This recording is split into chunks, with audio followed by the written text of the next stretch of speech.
Hello and welcome to another manga spotlight. So this is Revival Game of Wandering Incarnations. That's the English version. I'm not even going to attempt to pronounce this. But anyways, let's just get right into this. So this is basically Dark Souls weebified. Like I already know Dark Souls is a Japanese game, obviously from software, but this is basically if someone took the Dark Souls formula and even some of the aesthetics, and then just kind of Japanified them even more into a manga. That's pretty much what this is. So we can read the little synopsis here. When nice guy Asai's marriage proposal gets rejected, he thinks his day can't get any worse until a knight in skull armor tries to kill him. He's saved by a beautiful silver-haired swordswoman and told to flee. But his nice guy impulses are too strong, and he saves her from an attack, getting himself killed in the process. As he dies, he wishes to be reborn in a world where people won't judge him for taking care of others. So yes, this is a isekai. I'm gonna keep pronouncing it isekai. I'm probably pronouncing it wrong, but it's just easier for me to say. So first off, the art is actually really good. This is our main character, by the way. Yes, it does say that Asai is a male. Well, when he gets reincarnated, he gets gender bent. So this is our male lead now turned female. So this is Asai. He's 28 years old, and basically, I guess he was raised by his grandparents. I don't know. His life isn't really talked about all that much, other than the fact that he was told to always take care of women. And since then, he's basically just been a rug for women to walk all over. Like, it's one thing to be nice and courteous and civil to women. I mean, you should be that to everybody. But it's another thing to basically, like, pay for items for women you don't know. Like you're at a mall or a shopping center or something, and you see a woman about to buy an item. You're like, I'll buy that for you. It's like there's being nice, and then there's being too nice. And Asai is too nice, which always kind of triggers some kind of warning with me. That's not the case here. Like he's not like a nice guy because he's trying to get into women's pants or anything like that. It's just the way he was taught growing up. But whenever someone is like overly nice, it's usually because they want something. Anyways, he proposes to his girlfriend, and she's like, "No way, you're too much of a nice guy, and I'm not looking for that." He's like, "But we've been together for 2 years. This is terrible." She's like, "You're like the fifth dude I had on the back burner. Basically, I just counted on you to treat me dinner, and I never had to put out. That's pretty much it." So he's basically been dating this girl for 2 years. He thinks he's in love with her. He's gonna marry her. Meanwhile, she's basically seeing five other dudes, or at least four other dudes, and she only comes to him when she wants a free meal. Oh man, that's big oof. Anyways, as he's like complaining, all of a sudden scenery changes and the Black Knight shows up. Basically the Black Knight from Dark Souls, and attacks him. And before he's killed, this woman shows up and saves his butt. And if she looks familiar, that's because he ends up turning into her, as we're gonna see soon. So basically, she tells him to run. He starts running, but then his nice guy thing kicks in. He's like, I gotta go help her. I can't just stand by and watch. So he rushes towards her and pushes her out of the way and gets stabbed and killed. And then, as you saw in the premise on the first page, basically, as he's dying, he is upset that people took advantage of him for being such a nice guy, and he wishes he can be reincarnated in a world where people won't do that to him. Yeah, but if I can be reborn as someone nobody would laugh at for taking care of people, I would like to live in that sort of world. Well, you're about to eat those words, my friend. So he wakes up and he's in the body of the woman that he just saved. And yeah, we basically we basically just get him kind of just. I thought this was kind of funny. He's just like squishing his boobs. I mean, I guess that would be the very first thing you would do if you switch bodies. You would freak out, and then you maybe check your boobs, see if they were real.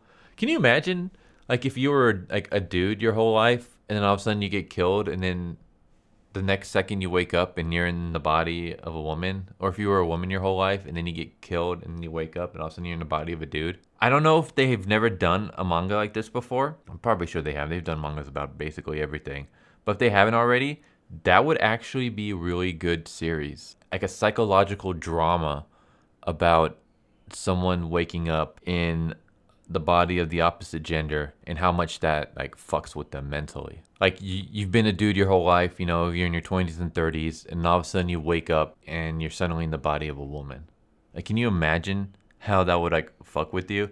And I think that would probably be like a really interesting manga to read. What if you have like a main character who's kind of like a womanizer, and then he wakes up in the body of a woman, and now he's like, I'm not saying he has to be sexually assaulted or anything like that, but now he has to deal with how it feels to be on the other foot, you know? Like, I don't know. Moving on. So he meets this woman, Kikyo. Kikyo saves him from being attacked. I'm spending more time thinking about this other thing than the actual series. This is a really good series, by the way.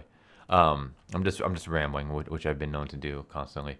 So she basically is kind of given the backstory of this place. You got these demons, and then you got these humans that fight the demons. But over time, the humans become corrupted by fighting the demons so much that they become the demons themselves. Now imagine if they did this with Dark Souls, where enemies are killed, but over time, the curse of the corruption revives them. So nothing ever really stays dead. I know in Dark Souls, like when you go to the bonfire, everything that you killed like comes back again, except for bosses after they die. Imagine like without even having to use the bonfire, if something that like, you know, every monster that you killed, if you just like wait a while, like I don't know, let's just say 10 minutes or so, they come back to life. Can you imagine how much of a pain in the ass that would be? I really think that From Software should do that for their next Dark Souls game. So yeah, basically Asai and Kikyo confront a boss, and it's this boss that has butchered Kikyo's village, has like massacred everyone, and Kikyo's trained her whole life to fight this boss. Kikyo tells Asai, our main character, to flee while I'll take care of the boss. And as Asai is running, Kikyo's katana like falls in front of her, and you know she thinks, oh, it must have been knocked from her hand, so I have to return it. So she turns around to return the sword, and Kikyo is brutally murdered. As soon as I saw this, I was like, oh shit, like this game isn't this series isn't fucking around. So yeah, Kikyo gets brutally butchered, and Asai like snaps, and all of a sudden she's like empowered by this strength which allows her to like run really fast, jump really hard, slash really hard. Like she's just amped up on power, and she kills the boss. And she's, you know, obviously sad after the boss is dead, and she builds a little like grave for Kikyo. I thought this was kind of funny. So she's obviously depressed, she's sad, she's, you know, shit. She walks out and she gets backstabbed. It reminds me of the that one YouTube video with the Dark Souls. It's like a flash animation of Dark Souls 2, where there's like a moment where like the enemies are constantly backstabbing the hero, and the hero's like, why is everybody backstabbing me? He's like, because it's easy and it does a lot of damage. But yeah, basically Asai gets backstabbed and dies, and then she wakes up again. So this is where the whole revival part of the title comes in. It's not just revival as in you know, being revived into a nice Seikei world. It's also being revived in this world. And then we get our, what the hell was her name? The Shrine Maiden? Is that what it was? I forgot the name of her. She reminds me of the one from Demon Souls. The one that has like the wax over her eyes. I forget her name though. But you know who I'm talking about. Anyways, this is the adorning flower attendant. Kikyo's alive. So in this world, when you die, you come back to life. But I believe everything you killed comes back to life as well. So kind of like Dark Souls. And this is our hub. Again, like Dark Souls. You know how there's like the Firelink Shrine? You got your hub world, right? And so basically there's a hub world where we're introduced to these other characters. We don't really see much of these other characters. Like they pop up, but we don't really see much of them, which is kind of weird. We're kind of introduced to one other character, but that's it. It's basically Asai, Kikyo, and one other character that we're going to see in just a moment. Every time you die, you're going to come back to life. So the whole thing is learning from your mistakes is important than anything else in this world. Kind of like Dark Souls.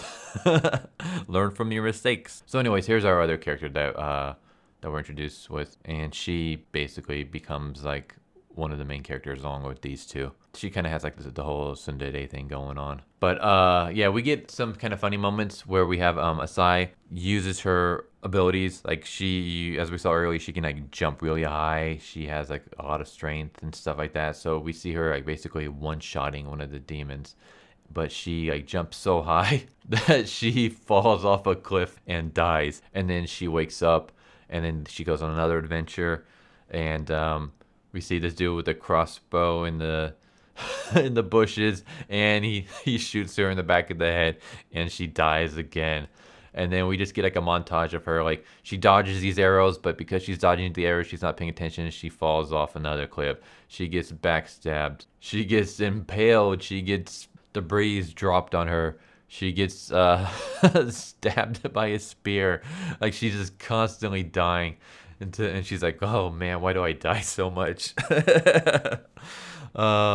And I'm gonna end it there. I highly recommend this series. I mean, if you're a huge Dark Souls fan and you're a manga fan, like freaking read this because you'll love it. Even if you don't care about Dark Souls, this is still a really good series. I really enjoy it. I can't say enough about this. It's also something that you can easily binge read in not even half a day. Like there's only 6-7 chapters out so far, and I believe it's a monthly release. So yeah, you guys will catch up with this like really quickly. But I highly recommend it. Anyways, how much you guys think? Does this seem like something that you guys are interested in?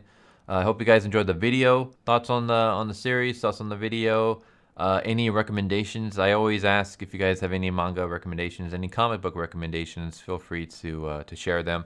And every single one that you guys have always recommended, I've added to my list on plan to read. Obviously, the less chapters that there are for a series, the faster I can catch up, and the faster I can do a spotlight on. If you give me something with like 70 chapters, I mean, I'll read it eventually, but you guys most likely won't get any kind of spotlight reviews on it for a very, very, very long time. Anyways, I hope you guys enjoyed. Please subscribe if you haven't already. Hit the bell for notification. Leave a like if you enjoyed the video. Feel free to comment down below. I also have a BitChute. If you guys are watching this on BitChute, feel free to subscribe and like and comment. I also have a Twitch that I'm streaming video games on. If you guys are interested in that kind of stuff.